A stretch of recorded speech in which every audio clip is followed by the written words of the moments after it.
Metrópolis siempre ha sido un hervidero de caos disfrazado de orden, pero cuando Harley Quinn y Lois Lane chocan en una batalla de principios, todo se vuelve aún más impredecible. ¿Qué ocurre cuando la verdad y la moral chocan con el desquiciado sentido de justicia de Harley? Lois solo quería hacer su trabajo, pero un pequeño detalle la pone en una encrucijada peligrosa. Debe callar por conveniencia o publicar la noticia sin importar las consecuencias. Mientras tanto, Harley, más preocupada por su imagen que por su historial delictivo, se enfrenta a su peor pesadilla: ser expuesta y, peor aún, que le agreguen años de más en la prensa. Pero esto no es solo una historia de periodismo y crímenes.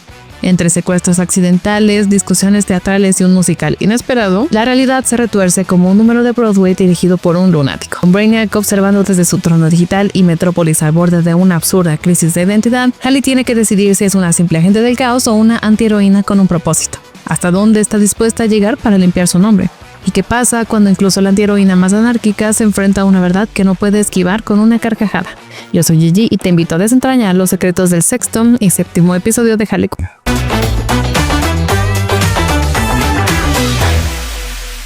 Metrópolis nunca ha sido un lugar aburrido, pero cuando Harley Quinn y Lois Lane se pasean entre autómatas de Brainiac y ciudadanos que por alguna razón sueñan con calaveras y fantasías subidas de tono, sabes que algo grande está a punto de estallar. Lois está decidida a descubrir qué conecta estos extraños sucesos con el asesinato de Jason Woodruff, pero Harley no parece preocupada. De hecho, lo descarta por completo. ¿Por qué? Porque ella e Ivy lo mataron. ¿Así? Sin rodeos. Un detalle sin importancia para Harley, pero una bomba para Lois, quien en cuestión de segundos se encuentra en un dilema moral y periodístico. ¿Cómo manejar la confesión de una criminal que técnicamente es su aliada ocasional? Harley, con su habitual despreocupación caótica, intenta hacer ver a Lois que la información es extraoficial, pero la periodista no está de acuerdo. Lo que sigue es una discusión que escala hasta lo absurdo. Con insultos sobre premios ganados y golpes en la cara, Harley se refugia en Ivy sintiéndose perdida. Tal vez ser una exvillana reformada no es suficiente, necesita un propósito, y como si el universo la escuchara, lo encuentra en la portada del Daily Planet. Lois la ha delatado como asesina, y lo peor, ha escrito que tiene 48 años. Con la furia de quien ha sido calumniada y envejecida injustamente, Harley se lanza al Daily Planet solo para descubrir que Perry White es en realidad Clayface, en una de sus ya clásicas interpretaciones teatrales improvisadas. Pero ni Harley ni Lois están listas para ceder. Lois, con su integridad periodística intacta, se niega a retractarse. No importa que Bane esté ahí sentado como un juez silencioso. Para ella, la verdad es la verdad. Y si el Daily Planet no puede manejarlo, entonces no es su lugar. Así, con la misma determinación con la que ha enfrentado a dioses y criminales, Lois renuncia, dejando atrás un periódico que ya no representa lo que ella cree. Cuando pensamos en Lois Lane, nos viene a la mente la reportera intrépida del Daily Planet, capaz de enfrentarse a criminales, extraterrestres y jefes gruñones con la misma facilidad. Pero, ¿qué pasaría si te dijera que Lois no nació del puro ingenio de Siegel y Shuster, sino de la vida real? Detrás de la periodista más famosa de los cómics hay un grupo de mujeres que, con su valentía, ingenio y estilo, le dieron forma. ¿Quiénes fueron estas pioneras que dejaron su huella en la historia y en las páginas de Superman? Para empezar, Lois no sería Lois sin Nellie Bly, una periodista de investigación que en el siglo XIX se infiltró en un hospital psiquiátrico para exponer sus abusos y dio la vuelta al mundo en tiempo récord, inspirando la ambición y el arrojo del personaje. Luego está Joan Carter, modelo que con un simple anuncio en el periódico consiguió trabajo con los creadores de Superman y terminó sirviendo de referencia visual para Lois, además de casarse con Jerry Siegel. Pero el legado no termina ahí. Las actrices Glenda Farrell y Lola Lane también dejaron su marca. Farrell, con su papel de Torchy Blane, la reportera rápida e ingeniosa, ayudó a definir la actitud de Lois, mientras que el nombre de Lola Lane terminó convirtiéndose en la identidad definitiva del personaje. Lo mejor de todo es que Lois Lane no es solo la suma de estas mujeres, sino un tributo a su audacia y carácter. Su segundo nombre, Joan, es un guiño directo a Joan Carter, sellando el vínculo entre la ficción y la realidad. Con cada historia que protagoniza, Lois sigue honrando a las mujeres que rompieron barreras y redefinieron lo que significa ser una reportera de un mundo que a veces parece tan fantástico como el de los cómics. Así que la próxima vez que veas a Lois enfrentarse a Lex Luthor con una grabadora en mano, recuerda, hubo mujeres reales que hicieron lo mismo, sin necesidad de una capa ni un superhéroe que las rescatara. Cuando la verdad se canta, Metrópolis es una ciudad en constante cambio. Pocos lo saben también como Lena Luthor y Brainiac. Desde su privilegiada posición, observan cómo Harley Quinn causa estragos en el Daily Planet, pero mientras Lena encuentra todo esto bastante entretenido, Brainiac está lejos de compartir su entusiasmo. Para él, Harley es un defecto en su gran plan de perfección, una imperfección que ha hecho caer su precioso medidor de orden al 62%. Pero Lena no es de las que se quedan calladas. Con una sonrisa afilada le lanza una verdad incómoda. Su fiel compañero Coco está muerto y por más que Brainiac le siga hablando a sus huesos, no va a revivir. ¿Y qué hace una inteligencia artificial genocida cuando se siente ofendida? Exacto, decide eliminar la molestia. Pero Lena no es tan fácil de borrar del mapa. Sabe que Brainiac la necesita precisamente por lo que él desprecia, su humanidad. Puede que sea una Luthor, pero entiende a la gente mejor que cualquier algoritmo alienígena. Brainiac, sin embargo, está decidido a seguir con su plan maestro antes de deshacerse de ella. Convertir a Metrópolis en una utopía antes de encogerla y meterla en una botella de colección. Sin perder tiempo, Lena irrumpe en la oficina donde Harley, Clayface y Bane intentan descifrar los extraños eventos de la ciudad. Sabe que el tiempo corre y necesita que la historia se haga pública, así que cuenta todo sin rodeos. Su alianza con Brainiac, sus verdaderos planes y el destino que espera a Metrópolis si nadie hace algo al respecto. Y como todo gran evento en la vida de Harley, la solución es obvia, un musical. Sí, porque si hay algo que puede abrir los ojos de la gente, es una obra teatral bien montada. Clayface, en su eterna pasión por el arte, decide que interpretará a Brainiac, mientras que Harley se autoasigna el papel de Lena, le guste o no al resto. Pero más allá del espectáculo, todos saben que esto es solo la antesala de algo más grande, porque una cosa es pelear contra villanos de turno y otra muy diferente, enfrentarse a una mente artificial obsesionada con la perfección.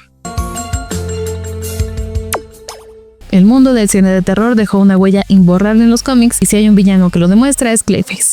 Su grotesca transformación, su obsesión con la actuación y su presencia casi fantasmal parecen sacadas directamente de una película clásica de horror. Pero ¿qué llevó a Bob Kane y Bill Finger a crear un enemigo de Batman con tintes de estrella maldita del cine? La respuesta está en dos de los nombres más icónicos del género, Lon Chaney y Boris Karloff. Estos actores no solo dieron vida a los monstruos más recordados de la pantalla, sino que también inspiraron la existencia de un villano con la misma capacidad de moldear su apariencia y su destino. Lon Chaney, conocido como el hombre de las mil caras, fue el maestro del maquillaje y la transformación en el cine mudo. Su interpretación en El fantasma de la ópera de 1925 dejó una impresión imborrable en Bob Kane, quien nunca olvidó la icónica escena en la que la víctima del fantasma le arranca la máscara, revelando su terrorífico rostro. Esta imagen macabra sirvió de inspiración para la apariencia original de Clayface, otorgándole esa cualidad perturbadora que definió al personaje. Pero Chaney no fue la única referencia. Basil Karloff, el nombre real de Clayface original, es una combinación nada sutil entre Boris Karloff y Basil Rathbone. Karloff, famoso por dar vida al monstruo de Frankenstein y la momia, era el rostro del terror en la era dorada de Hollywood, lo que hizo de él la elección perfecta para moldear la identidad de un villano obsesionado con la actuación y la transformación. Curiosamente, a diferencia de Clayface, tanto Karloff como Chaney encontraron en sus monstruos una oportunidad, no una maldición. Chaney buscaba demostrar que incluso los seres más deformes podían ser trágicos y nobles, mientras que Karloff veía en el monstruo de Frankenstein a su gran benefactor, aquel que lo sacó del anonimato y le dio una carrera inmortal. Clayface, en cambio, es la cara opuesta de esta historia, alguien que se dejó consumir por su propia ambición hasta convertirse en lo que más temía. Y así, en un giro tan dramático como cualquier película de terror clásico, un villano inspirado por los grandes del cine terminó siendo la pesadilla de Gotham, probando que a veces la verdadera maldición no está en la apariencia, sino en la obsesión de no querer dejar de actuar. Cuando la tragedia y el teatro musical se combinan, el resultado solo puede ser un desastre espectacular. Y si a esto le sumamos a Brainiac, Harley Quinn y un guión escrito por Bane, tenemos un espectáculo digno de Broadway o de una explosión inminente. Brainiac, la tragedia del musical, no es solo una obsesión sobre el villano obsesionado con la perfección. Es un caos descontrolado donde Perry White está secuestrado, Andy Serkis termina devorado y Harley decide que el arte siempre es más importante que la precisión histórica. Pero en el fondo hay una pregunta que nadie se atreve a formular. ¿Qué ocurre cuando un villano que lo tiene todo bajo control es forzado a enfrentarse a su propia vulnerabilidad? Con Clayface en el papel de Brainiac y Frank LaPlante interpretando a Coco, la producción arranca con números musicales que mezclan Hamilton con la más pura irreverencia. Harley da su toque personal al guión, priorizando el drama sobre los hechos, mientras Ivy y Lena observan desde el palco con reacciones muy diferentes. Ivy, para sorpresa de todos, se conmueve con la historia. Tal vez Brainiac no sea solo un tirano intergaláctico, tal vez sea solo un cyborg que extraña a su viejo amigo.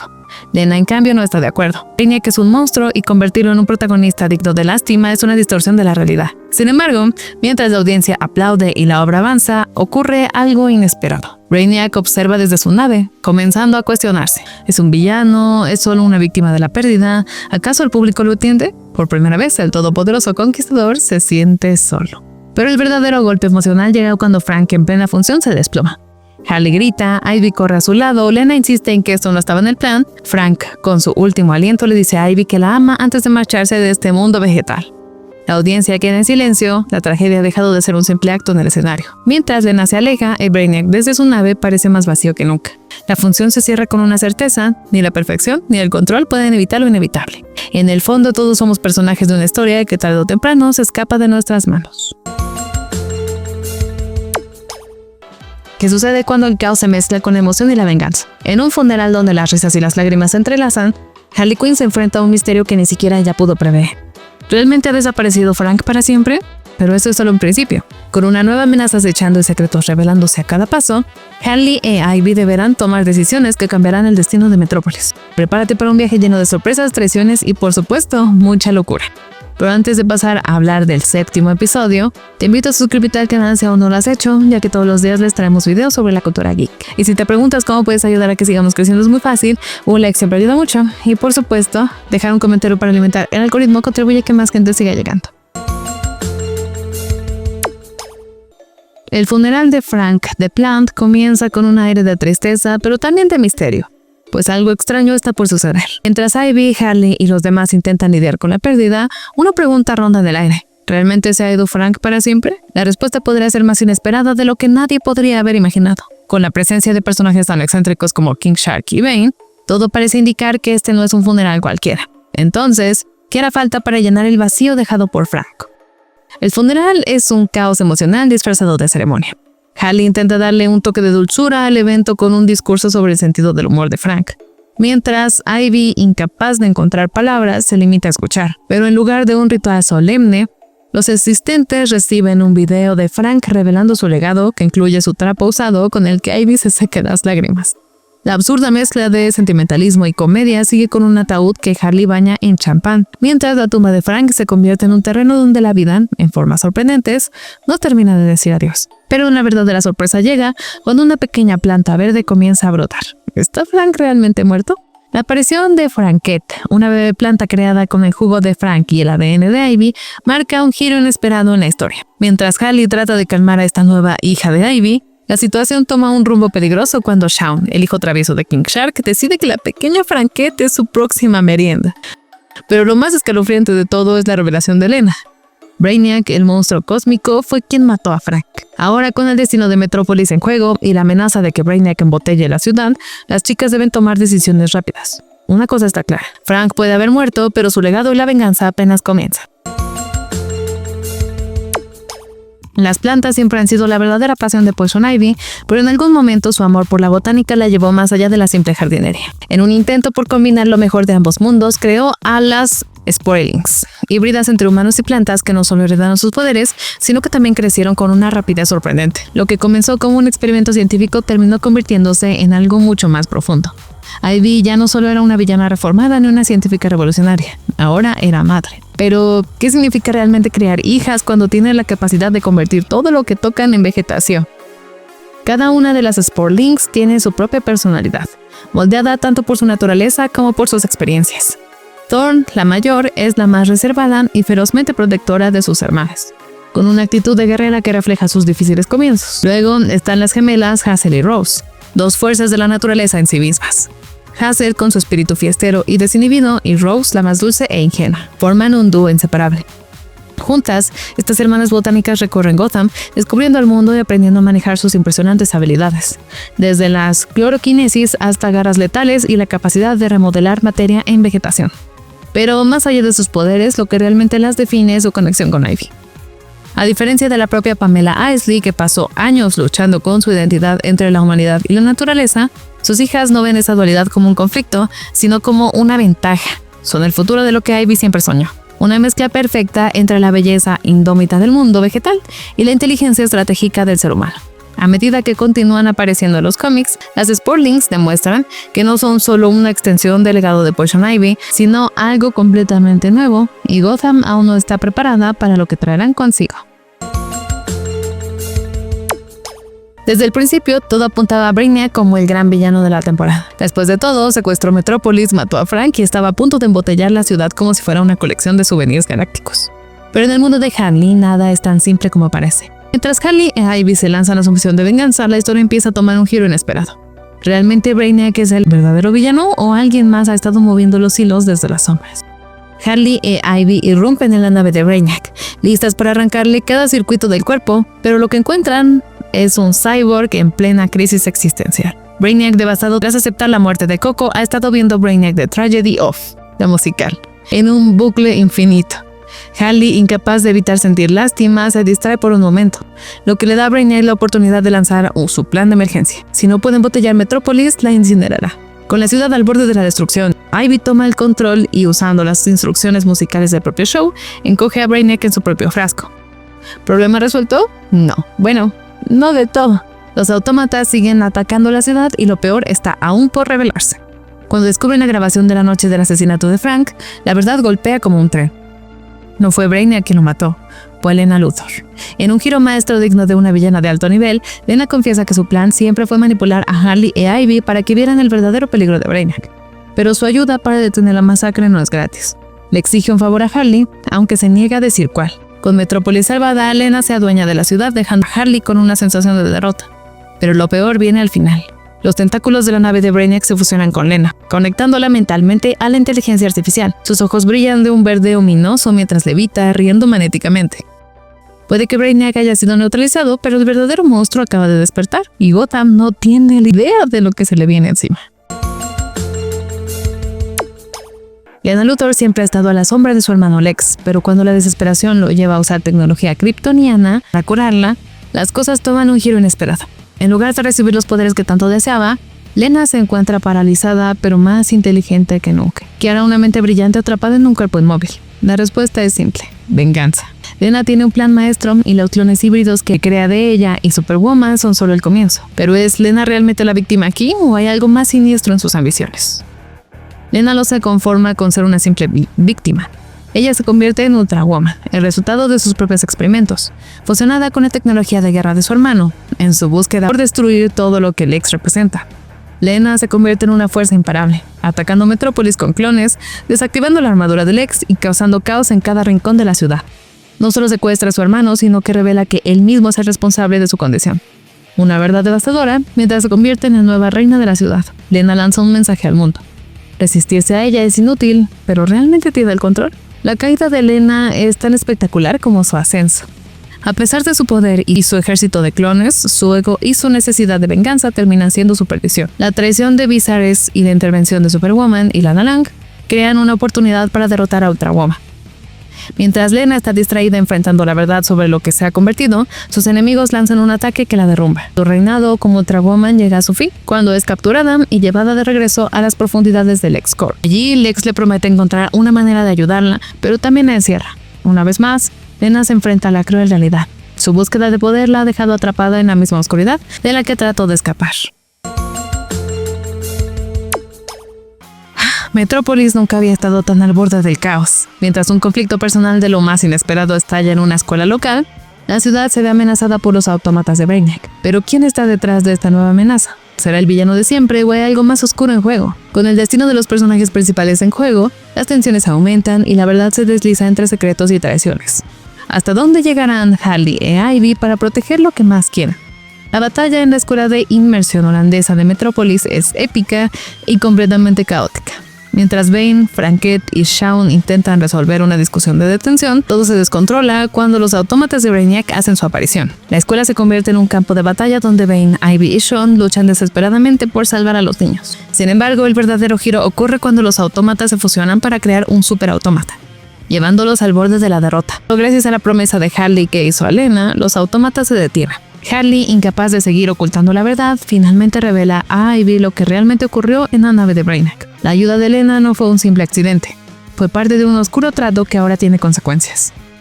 Ivy, furiosa, enfrenta a Harley en un tenso momento de traición y dolor, Pero las malas noticias no terminan ahí. La situación empeora cuando Franquette es secuestrada y llevada a la nave de Brainiac, bajo el control de Lena, quien tiene sus propios planes para dividir a la poderosa pareja. Con Ivy y Harley al borde de la ruptura, la batalla por el alma de Metrópolis está lejos de terminar. Muchas gracias por haber visto el video, yo soy Gigi y esto es Terror. Es muy divertido tener un pequeño juguete para mí sola.